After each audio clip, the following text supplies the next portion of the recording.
Madame, Monsieur, bonjour et bienvenue à ce nouveau forum.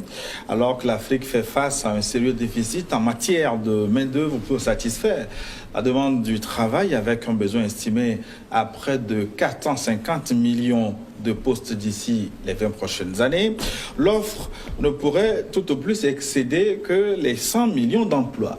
Alors, le chômage, particulièrement celui des jeunes, constitue de ce fait une véritable bombe à retardement pour le continent, alors que le changement qui s'opère sur le monde du travail menace les emplois disponibles.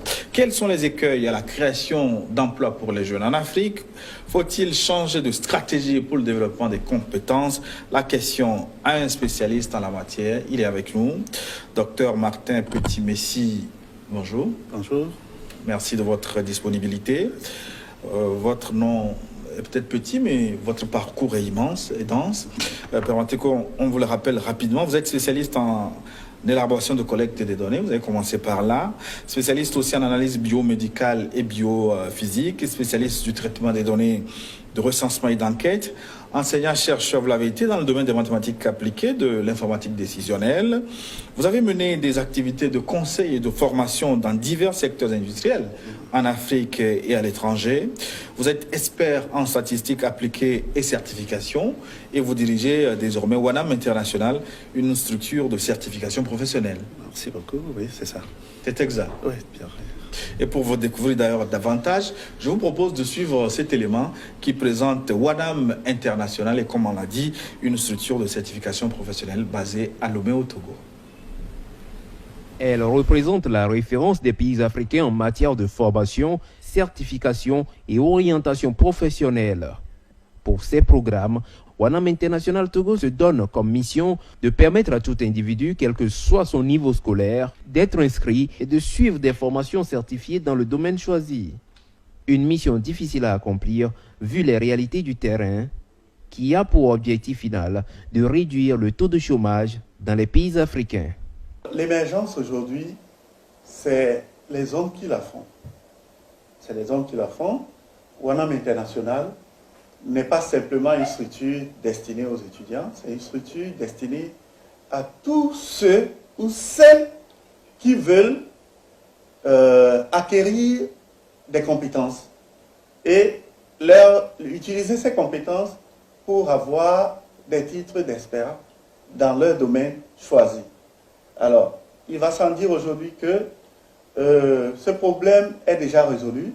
Un enfant qui manifeste très tôt des compétences dans un certain domaine, cet enfant-là peut être orienté à WANAM International, obtenir les certifications qu'il peut obtenir et être utile à sa société. Aujourd'hui, WANAM résout un problème social, il résout un problème économique, il résout aussi un problème politique, parce qu'une société avec des jeunes compétents, je pense que ça résout la problématique du chômage, ça résout la problématique de l'emploi, ça résout aussi la problématique même de la santé. Cette démarche lui a d'ailleurs valu plusieurs récompenses sur le plan international. Les plus récentes, New York et Genève, pour le prix Platinum of Leadership International. Congratulations to WANAM International from Togo, receiving the International Star Award for Quality, Dr. Martin Petit-Messi, General Director. Congratulations to Dr. Messi and to WANAM International from Togo for the International Star Award for Quality here in Geneva, Switzerland, 2017. On pourra creuser davantage ce que fait votre centre peut-être vers la fin de cette émission. Mais commençons donc par le chômage des jeunes en Afrique. On va faire l'état des lieux. C'est une situation plutôt préoccupante. Oui, effectivement, vous savez, votre problématique cadre bien aujourd'hui avec les données des Nations Unies, les données de l'Union européenne, les données même de l'Union africaine, où il est démontré que 88% des jeunes qui sortent de l'enseignement n'ont pas de compétences professionnelles. 88%. Donc vous voyez que seuls 12% s'orientent vers des compétences professionnelles. Alors, le problème qui se pose, c'est comment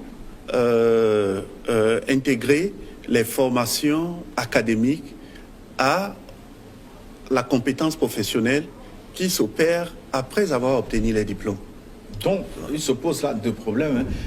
Le premier, les jeunes se font former, mais n'ont pas de compétences. Ben, c'est parce que la formation n'est pas directement liée à la compétence. Je pense que c'est ce que l'historique nous ramène à comprendre aujourd'hui, que déjà d'abord, nos modules ou bien nos cycles de formation ne sont pas des entités qui se soldent par des acquisitions de compétences, ça se solde par des acquisitions de diplômes. Et à ce problème, lorsqu'il faut aller dans le secteur de l'emploi, il y a un problème de qualification qui se pose. Parce que lorsque vous venez avec un diplôme, vous n'êtes pas qualifié. Le diplôme vous permet d'obtenir un grade.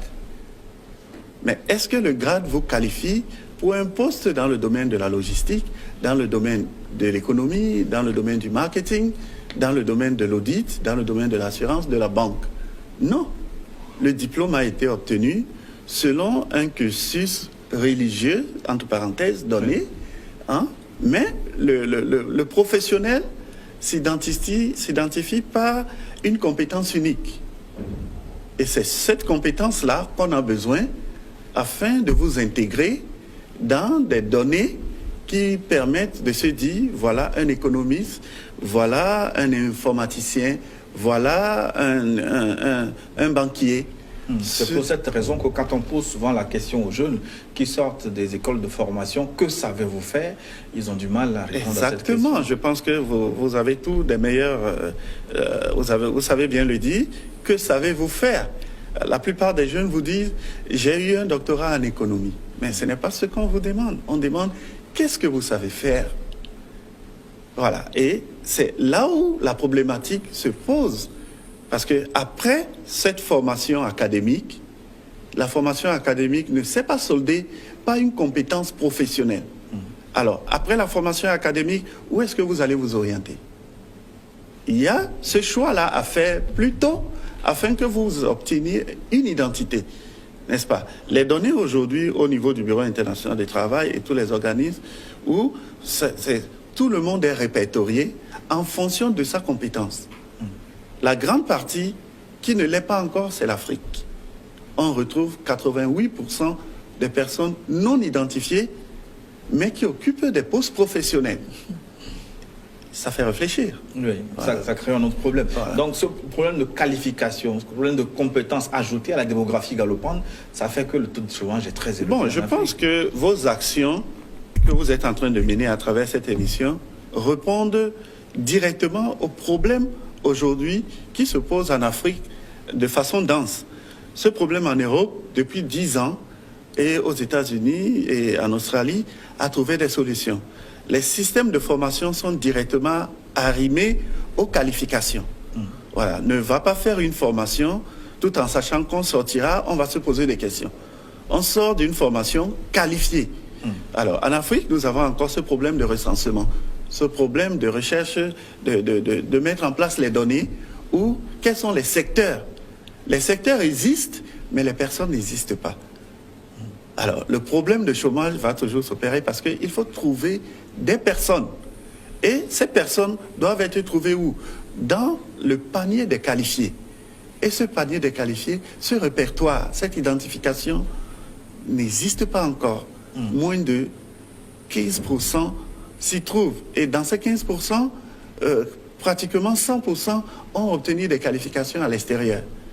Ce qui fait qu'aujourd'hui, il faut poser le problème très très basique. Lorsque nos enfants, lorsque les professionnels travaillent, est-ce que ces professionnels ont pris le temps, durant leur carrière, qui se résume parfois de 30 ans de vie de carrière, est-ce qu'ils ont été certifiés? Les gens sortent avec des médailles d'honneur, mais ce n'est pas une certification.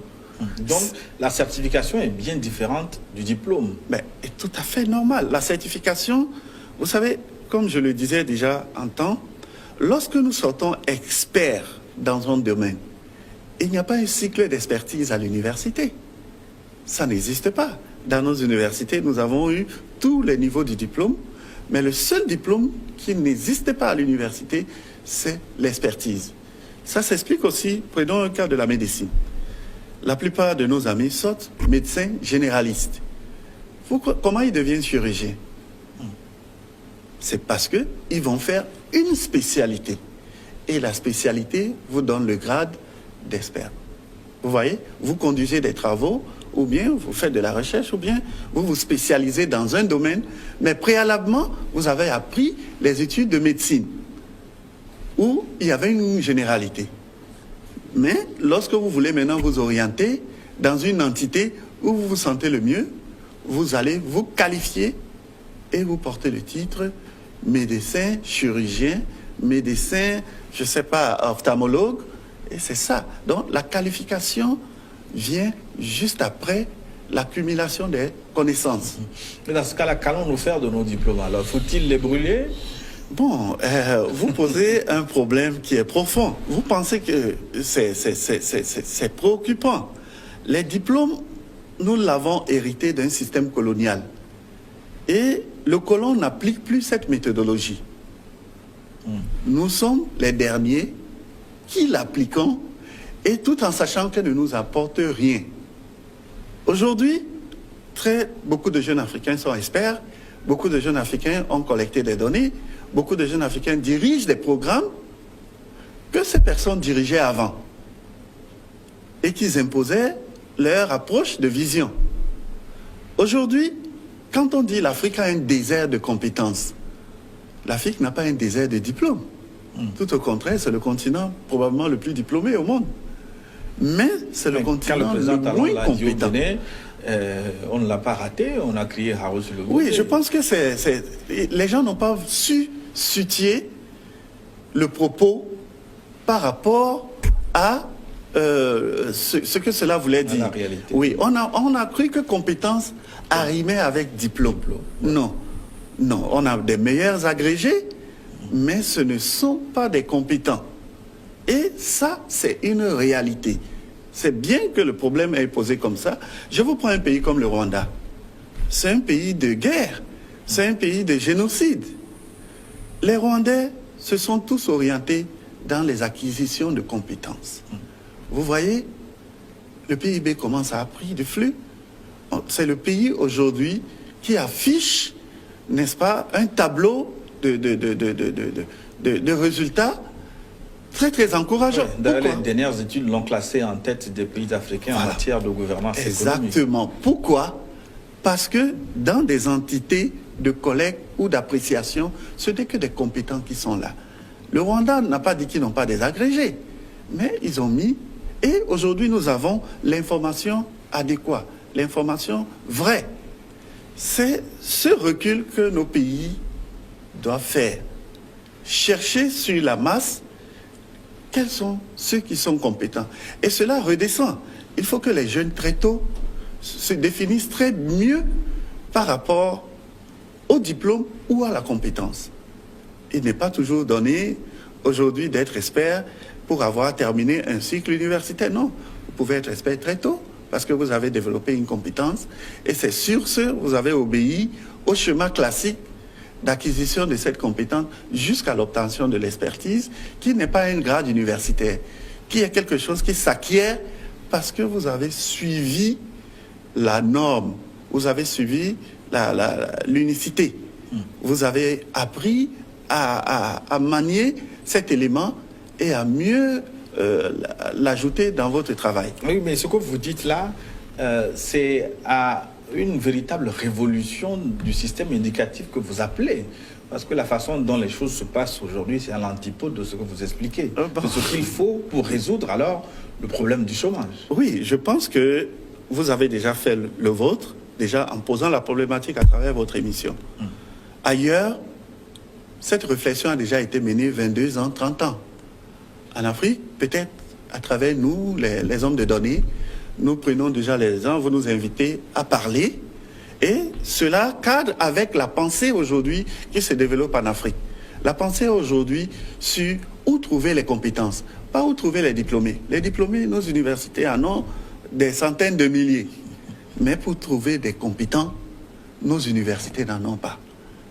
Et à ce propos-là, qu'est-ce que l'Afrique peut faire pour recenser ses compétences?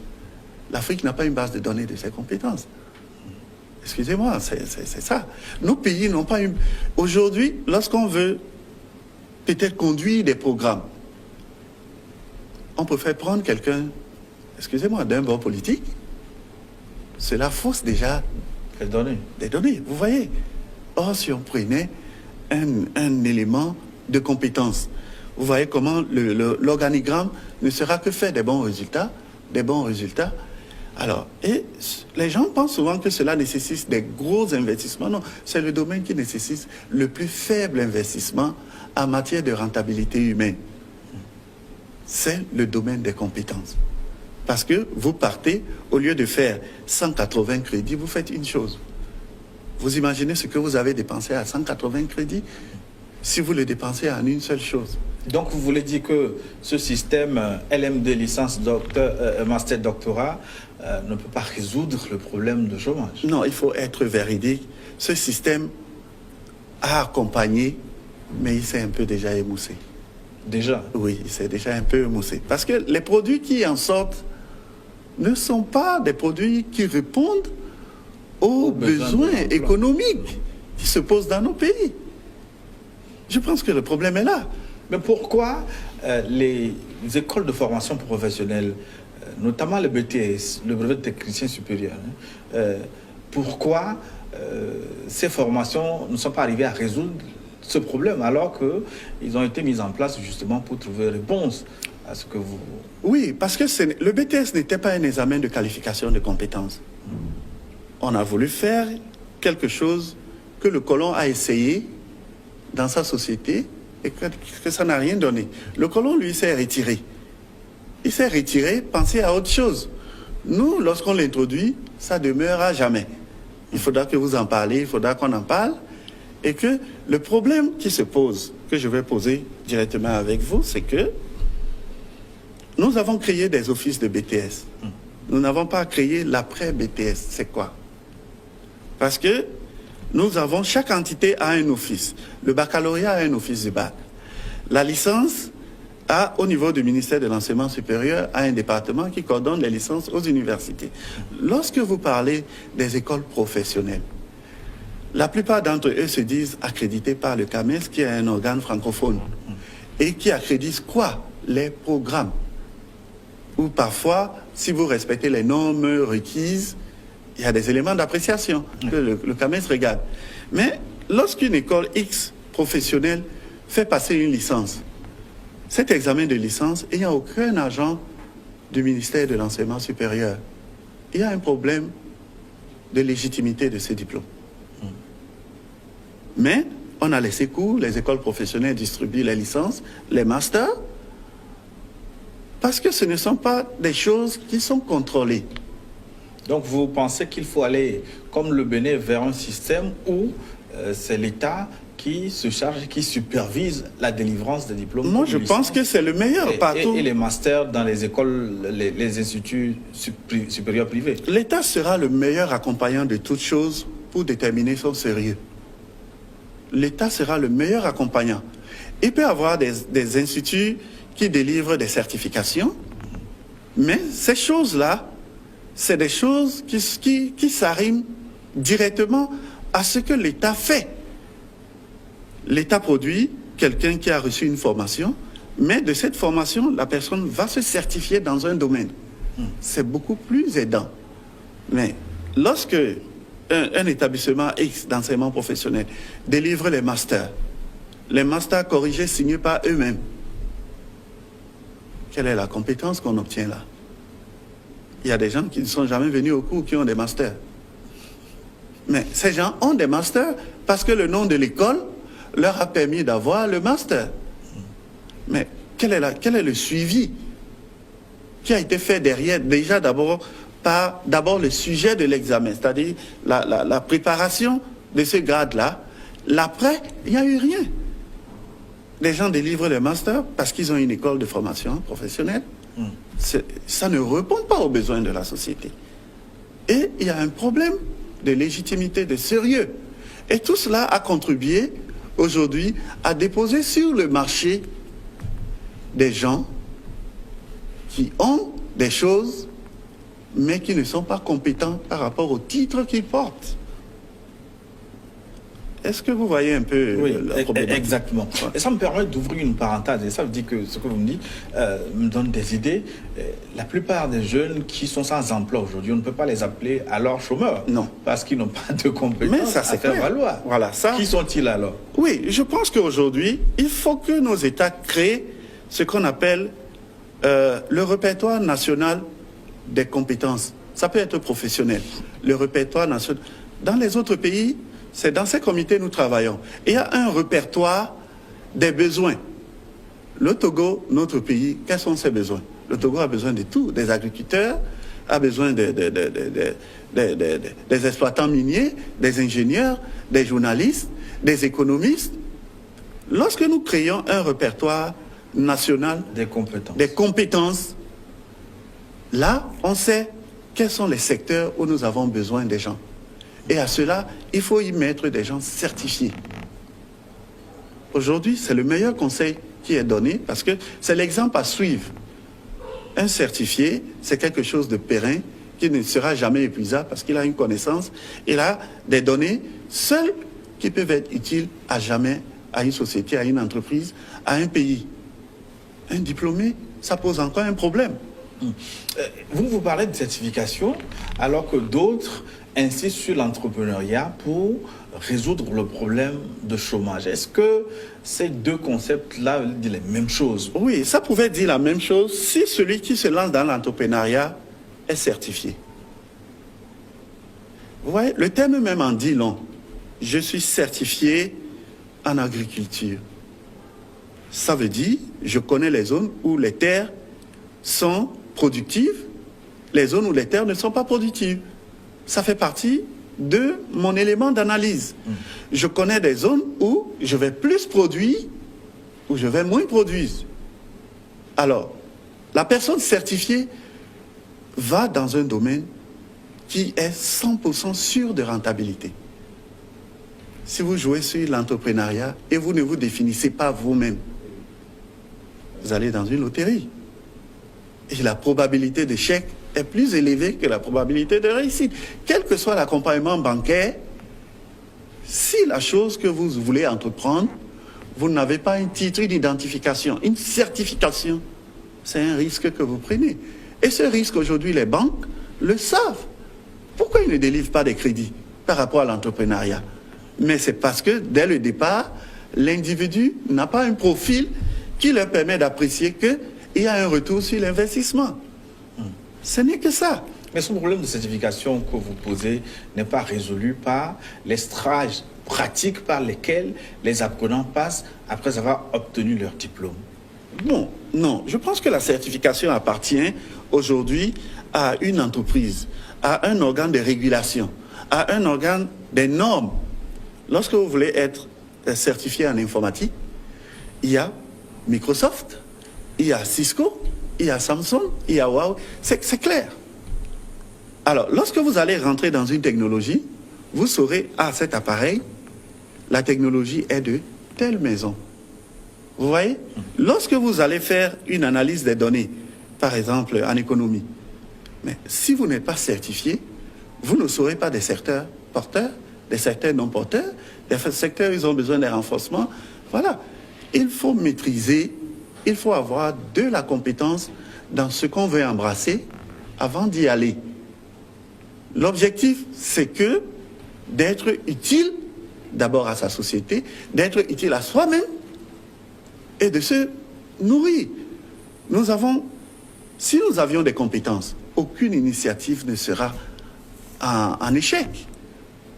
C'est ce problème d'appréciation que les jeunes n'ont pas encore très vite maîtrisé. Docteur Martin Petit-Messi, on sait que les certifications, la plupart des certifications, sinon toutes, ont été élaborées en Occident, peut-être pour leurs besoins. Est-ce que ces certifications correspondent aux réalités locales?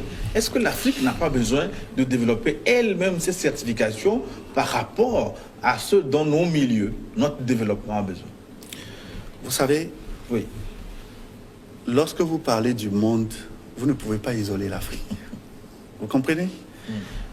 Lorsque vous parlez du journalisme, ce métier, les normes de ce métier, c'est des normes universellement connues. Vous comprenez? Si vous parlez des finances, il n'y a pas une finance africaine. Les normes, les données financières sont des données universellement connues. Il faudra peut-être que l'Afrique crée ces appellations qui ne sont pas en phase avec les appellations qui sont mondialement... Nous sommes dans un globe planétaire. Oui. Les données sont les mêmes, les appellations sont les mêmes. On ne peut pas s'isoler. Donc, dire que la certification, non. Je pense que c'est très bien que quelque chose qui doit être utile à long terme ait un organisme de normes. Les certifications aujourd'hui, quand les gens parlent d'ISO, c'est un organisme, n'est-ce pas, qui vérifie si vous appliquez les principes de qualité, les principes d'éthique, les principes de processus, les principes même de ressources humaines, avant que vous n'allez vers. Donc, cela appelle à ce que on ne peut pas s'isoler aujourd'hui. Nous avons l'obligation de se développer au même niveau que ceux qui se développent n'appliquent pas des choses que nous ne savons pas. Simplement, ils anticipent, ils se disent, mettons des personnes compétentes, créons un pédigré dans un poste qui permette à ce que, du bas niveau jusqu'au haut niveau, que nous sachions comment l'organigramme est fait, et c'est cela qui produit. Vous voyez, lorsque, je prends un exemple, je ne critique pas, lorsqu'un ministre africain va dans un sommet, le ministre ne parle que de ce que les experts lui ont dit. Le ministre n'a jamais rédigé, excusez-moi le terme, mais c'est ceux qui sont derrière lui qui lui disent, voilà ce qu'il faut dire. Et cela, pourquoi c'est fait comme ça? Oui, parce que ces domaines-là, si vous n'avez pas de compétences, vous ne pouvez pas prendre le risque. Voilà. Bon, maintenant, il y a une bonne partie des jeunes qui ne trouvent pas de l'emploi, qui sont au chômage. Les chiffres sont importants. Mais je voudrais qu'on évoque aussi un autre danger. Selon certaines études, 70% des emplois actuels sont menacés de disparition parce que nous allons de plus en plus vers l'automatisation. Donc, ce que vous dites, le problème de certification, demain, va se poser encore davantage. Oui, ça c'est évident ce que vous dites, parce que les normes mondiales anticipent. Les compétences aujourd'hui, c'est des cumuls en petites entités qu'on appelle modules, où lorsque vous voulez devenir un ingénieur, vous devez connaître votre module, mais il y a l'aspect numérique qui s'accompagne en informatique. Vous avez les logiciels dans le domaine. C'est votre domaine, ingénieur, mais il y a d'autres aspects qui se sont arrimés pour vous faciliter numériquement la tâche. Donc, il y a eu un assemblage des compétences qui s'ajoutent à une seule et on appelle ingénieur. Un ingénieur, il doit être bien en informatique, il doit être bien en planification, il doit être bien en projection, il doit être bien en analyse des données, il doit même être bien en gestion. Mais le titre, c'est ingénieur. Voilà la compétence. Parce que cette personne, on sait que lorsqu'il va passer une certification, il va embrasser plusieurs aspects. Et lorsqu'il va aller dans le monde du travail, c'est ce qu'il va rencontrer qu'il est certifié pour. Oui, mais est-ce que la certification n'existe que pour les domaines pointus, là, quand nous prenons... Non, je pense qu'aujourd'hui, ce que nous n'avons pas fait, c'est de créer des répertoires, des compétences. Lorsque vous créez, comme des autres pays ont fait, aux États-Unis, chaque domaine a son répertoire des gens qui sont compétents. Donc, lorsqu'on veut quelqu'un qui opère le cœur, on ne va pas aller prendre un médecin parce qu'il est à l'hôpital général. Parce qu'on sait que le répertoire connaît le nombre de chirurgiens en cardiologie, Donc le compétent. répertoire dont vous parlez, c'est pour ceux qui ont déjà la certification, la Oui, qualification. exactement. Ou alors pour le répertoire de compétences dont vous parlez, Ce n'est c'est que pour ceux orienter. Ce n'est que ceux la qui formation. ont déjà, parce que lorsque vous êtes certifié, vous avez une identité. Vous avez une identité. On peut vous retrouver. Je suis, merci Petit, quand vous allez dans certains domaines, je n'ai plus besoin d'envoyer mon CV. En ligne, sur Internet, ça existe. Sans même qu'on se voie, vous connaissez de A à Z mon parcours. Pourquoi? Parce qu'il y a une identité. Ce n'est pas moi qui mets ça. Ça existe. Des organismes le mettent parce que moi, j'ai eu leur certification et de ce fait, je dois être disponible pour n'importe quelle consultation qui s'opère dans mon domaine. Donc, le fait que cette banque n'existe pas, ce répertoire de compétences n'existe pas, ça fait que même les compétents ne sont pas reconnus à leur valeur. Exactement. C'est pourquoi le problème là se pose. Lorsqu'ils vont à l'extérieur, ils sont répertoriés. Répertoire national des compétences. Ils sont répertoriés. Et de ce fait, ils ont un emploi qui leur attend. Vous voyez, le fait qu'il y a ce vide juridique fait en sorte que on a une équation à résoudre, qu'on ne peut pas résoudre. On se dit, mais où est-ce qu'on va trouver la personne? Oui, mais maintenant que ce répertoire de compétences n'existe pas, selon vous, comment on peut résoudre le problème de formation par la certification? Uniquement, c'est très tôt, dès le bas âge, on peut accepter que, au lieu qu'il y ait une prolification des écoles de formation professionnelle, que les enfants qui sortent déjà des collèges aient très tôt déjà des certifications comme orientation. Orientation. On ne les empêche pas d'aller dans leur système d'études classiques. Allez-y, vous allez faire ce qui se fait là-bas, mais très tôt, voyez déjà si l'enfant n'est pas bon en informatique, si l'enfant n'est pas bon en analyse des données, si l'enfant n'est pas bon en robotique, en mécanique, en dynamique, en énergie. Il faut très tôt, faites certifier les enfants, amenez-les pour suivre ces modules uniques qui ne demandent pas 9 mois de cours, qui ne demandent pas 6 semestres, qui ne demandent pas plusieurs années, mais qui demandent juste une mise à jour des connaissances. Je pense que si très tôt, chacun de nous se met à chercher un domaine où il est expert, lorsqu'on va écrire l'acte de naissance, on va dire profession du père. Jusqu'aujourd'hui, vous voyez, c'est des exemples qui nous ont un peu ramenés. Hein? Oui, en Europe, quelqu'un va te dire qu'il est électricien. Ici, on a du mal. Parce qu'il va se dire, mais qu'est-ce que je vais dire? Il va mettre entrepreneur. Parce qu'il n'a pas dit grand-chose. Ce qui ne veut pas dire grand-chose. Et ça, c'est un problème identitaire. Si on était identifié, si on allait vers les certifications très tôt, on ne demande pas d'avoir le grade d'expertise. Les certifications ont des nivellements. Vous pouvez avoir le plus petit niveau et rester à votre niveau, gagner votre vie.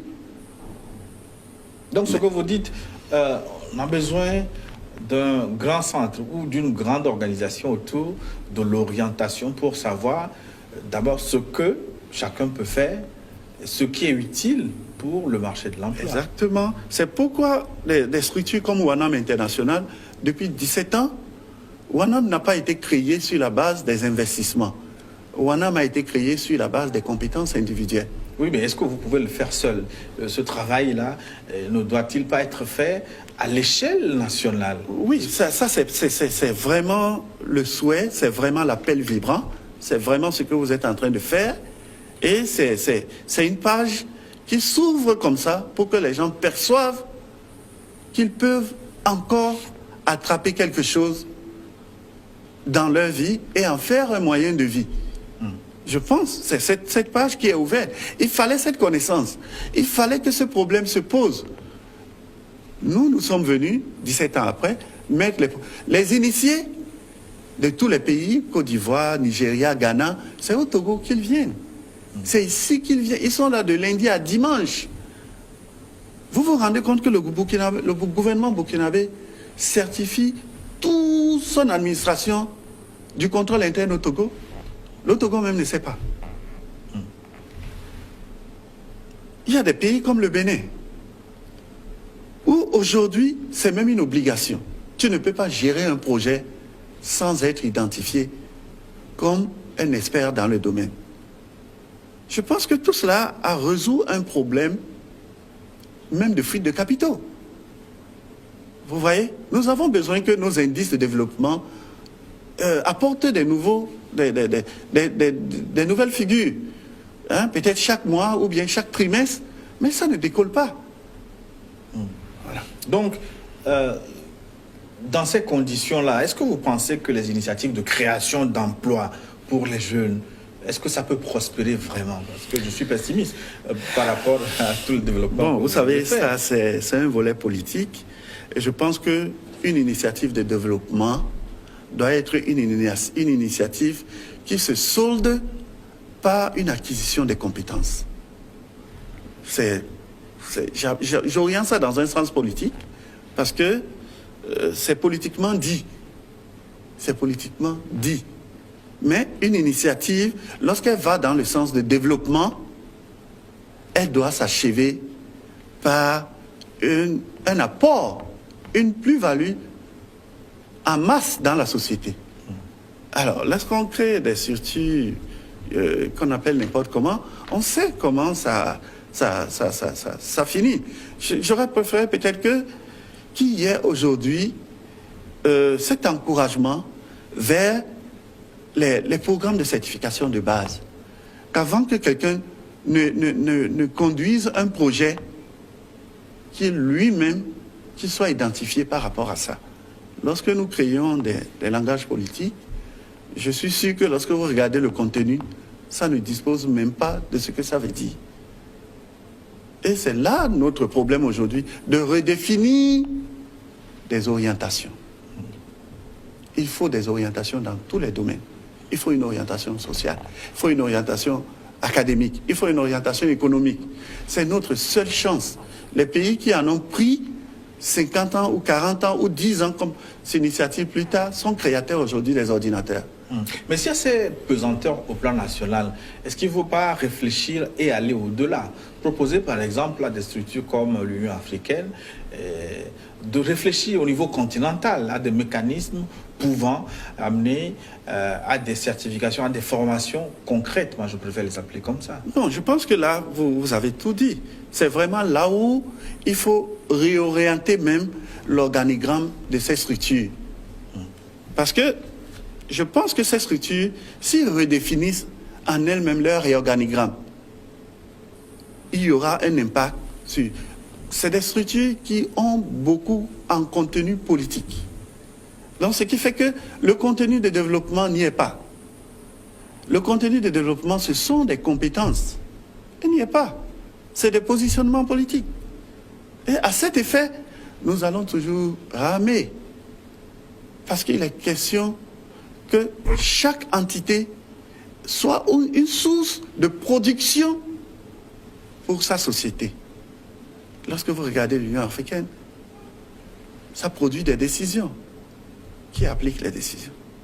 On en a besoin pour élever nos champs. Ce sont rien que des décisions. Et cela ne se fait nulle part. Toutes les structures mondialement connues de développement, lorsqu'ils prennent une décision, cette décision est récupérée par des experts. Et les experts en font une utilisation et on connaît des résultats. 100% de nos résultats sont dans des papiers. Parfois, les papiers sont perdus. Et ça pose le problème. On sait que parfois, pour les pouvoirs publics, ça prend du temps pour prendre des décisions. Alors, est-ce qu'il faut envisager une forme de participation de la société civile? Est-ce que la société civile doit prendre possession de cette question? Oui, ça, vous avez parfaitement d'accord. Ce n'est pas simplement la société civile, c'est un problème de communication. Aujourd'hui, il y a un bon indice de développement fondamental qui est né. Allons vers des organes d'évaluation. Allons vers des organes psychotechniques. Là, nous allons savoir, nous n'allons pas refuser que les gens aillent apprendre à l'école. Mais lorsque les gens s'identifient, lorsque les gens sortent avec de l'expertise, ce produit-là dure plus. dure plus. Son entretien n'est qu'une mise à jour. Son entretien n'est qu'une mise à jour. Je prends un exemple assez banal. Nous avons aujourd'hui, ça c'est pas une publicité, un produit comme un antivirus. C'est un travail d'expertise. Mais pourquoi chaque année, on a un antivirus 2010, 2011, 2012? Parce que la base ne pose plus un problème. Hein? On met à jour, on optimise, et ça devient, mais c'est le même produit de base. C'est comme ça aussi la compétence. Il nous faut la source, le fondamental. Vous parliez tantôt de l'importance de mettre en place un organe d'évaluation. Ça sert à quoi? Oui, le répertoire national de compétences professionnelles va nous permettre de savoir, dans notre société, dans tel domaine, quels sont les besoins. Le répertoire national de compétences professionnelles va nous permettre de ne pas dépenser pour dépenser. On n'investit pas pour savoir que je vais aller chercher le client. Il faut... Non, on investit parce qu'on sait que le client existe. Le client existe. Il y a un marché. On investit parce qu'on sait que, écoute, ce produit, il y a une pénétration. Si on ne définit pas des segments de la pénétration, il peut y avoir de forts segments de pénétration, de petits segments de pénétration, mais il y a une pénétration. Parce qu'il existe des marchés pour lesquels il n'existe pas de compétences. Exactement. Et il y a justement des gens qui n'ont aucune compétence. Exactement. Alors qu'on a besoin de main-d'œuvre. Voilà. Et ce répertoire va permettre à ce que quelque chose comme une route ne soit pas réparé 5 fois en une seule année. Parce que lorsque les hommes compétents construisent une route, on connaît la mesure, on connaît le mélange, on connaît le produit, on peut même estimer la durée de vie. Tout ça n'est pas fait. Tout ça n'est pas fait. Même la plupart des cabinets, on prend des gens qui... C'est à ce moment-là qu'ils commencent à réfléchir. Je pense qu'un répertoire national de compétences professionnelles est utile pour l'État, pour la société, pour les centres de formation. Et cela va permettre aux gens de connaître comment s'orienter.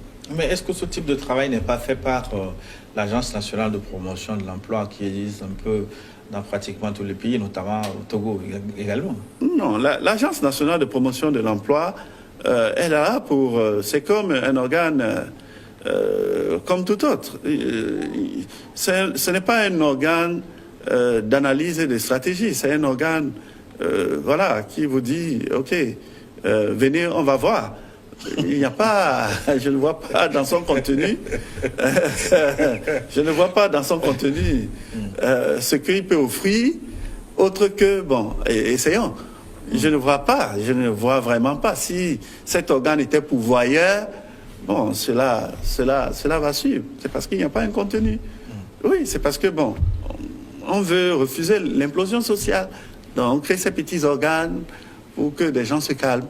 Mais le but principal, ce n'est pas de trouver quelque chose. Ça, c'est évident. Et à vous croire aussi, aller vers ces formations pointues, ces formations, c'est ce que vous appelez certification, ça permet aussi de réduire les coûts de formation, de gagner en temps. Évidemment.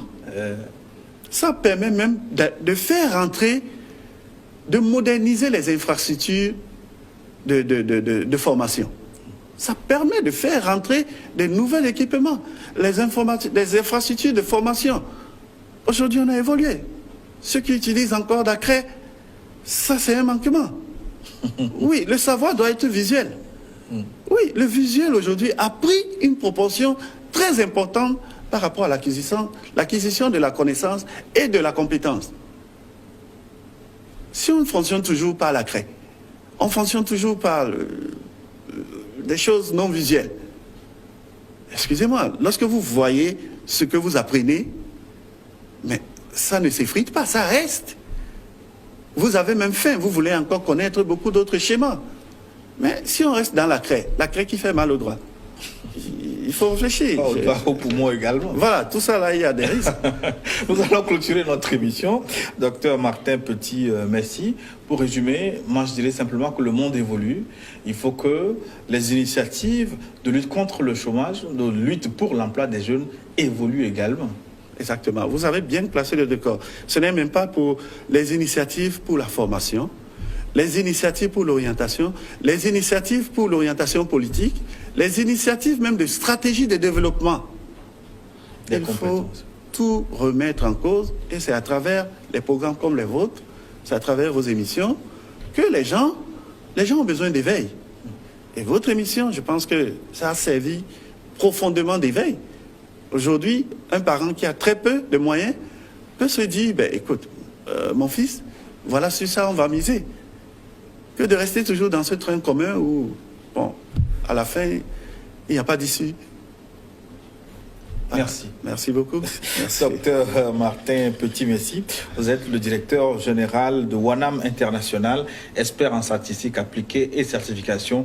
Je rappelle que vous menez des activités, beaucoup d'activités de conseil, de formation, en certification dans divers secteurs industriels, pas seulement en Afrique et à l'étranger. Ouais. Merci beaucoup d'être passé chez nous. Merci beaucoup. Merci beaucoup. Et nous arrivons donc à la fin de la première partie de notre forum. Après une nouvelle édition du journal, nous nous retrouvons pour la seconde partie. À tout de suite.